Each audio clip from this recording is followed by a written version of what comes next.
বন্ধুরা, আশা করি সকলে খুব ভালো আছেন, সুস্থ আছেন। কেয়াস লাইফস্টাইল চ্যানেলে সকলকে স্বাগত। আজ আমি বন্ধুদের সামনে নিয়ে এসেছি একটা ঢ্যাঁড়স দিয়ে আলুর একটা রেসিপি, যেটা বাচ্চারা অনেকেই আছে ঢ্যাঁড়স পছন্দ করে না, কিন্তু এই ধরনের রান্না যদি একবার করে দেওয়া যায় তাহলে কিন্তু বাচ্চাদের খুবই ভালো লাগবে। তো আমি প্রথমে ঢ্যাঁড়সগুলোকে কেটে নিয়েছি এবং আলুগুলোকে ছোট ছোট চৌকো চৌকো সাইজের করে নিয়েছি। আর পেঁয়াজ কেটে নিচ্ছি, ওর সঙ্গে একটু রসুন দেব। তো পেঁয়াজ আর রসুনটাকে একটুখানি আমি গ্রেট করে নেব, আর ঢ্যাঁড়সটাকে ভেজে তরকারি করে নেব। ঢ্যাঁড়স খাওয়া অনেকেরই শরীরের পক্ষে খুবই ভালো। সুগার পেশেন্টদেরও বলা হয় ঢ্যাঁড়স খাওয়ার জন্য। ইনসুলিনের মাত্রাটাকে নাকি ঢ্যাঁড়স ঠিক রাখে, শুনেছি এটা আমি। তো ঢ্যাঁড়সের মধ্যে যে দানাটা থাকে সেটা ইনসুলিনের কাজ করে। তো এই ঢ্যাঁড়সটাকে আমি প্রথমে একটু ফ্রাই করে নেব।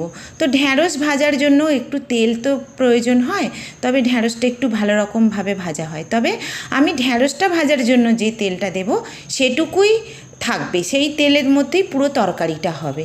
তো আমি ঢ্যাঁড়সটাকে প্রথমে ভেজে নিচ্ছি, তারপর ওর মধ্যে আলুটা দিয়ে দেব, দিয়ে তারপরে আমি ওটাকে একটু ফ্রাই করে নেব। তো বন্ধুরা, যদি মনে হয় যে ঢ্যাঁড়স এইভাবেও রান্না করে খেতে পারেন, আবার এর মধ্যে একটু না আপনার টমেটো সস যদি দেওয়া যায় তাহলে কিন্তু বাচ্চাদের আরও ভালো লাগবে। এটা রুটি বা ভাতের সঙ্গে খুবই ভালো লাগবে, আর বাচ্চারা রুটি দিয়ে একটু খেতে পছন্দও করবে। তার কারণ হচ্ছে এটা বেশ টেস্টি খাবারটা, তো খুবই ভালো লাগবে খেলে।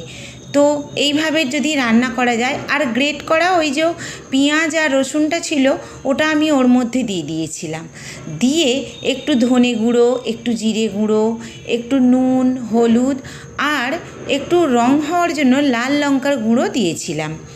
তো সেটা দিয়ে, আর ওর মধ্যে একটা কাঁচা লঙ্কা দেওয়া ছিল, তো সেটা দিয়েই আমি এই ঢ্যাঁড়সের তরকারিটা করেছিলাম।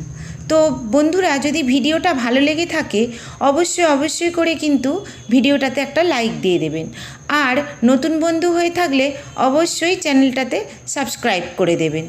তো বন্ধুরা, কেমন লাগলো এই ঢ্যাঁড়সের রেসিপি অবশ্যই কিন্তু বানিয়ে খেয়ে আমাকে কিন্তু কমেন্ট করে জানাবেন। তো ততক্ষণের জন্য টাটা বন্ধুরা।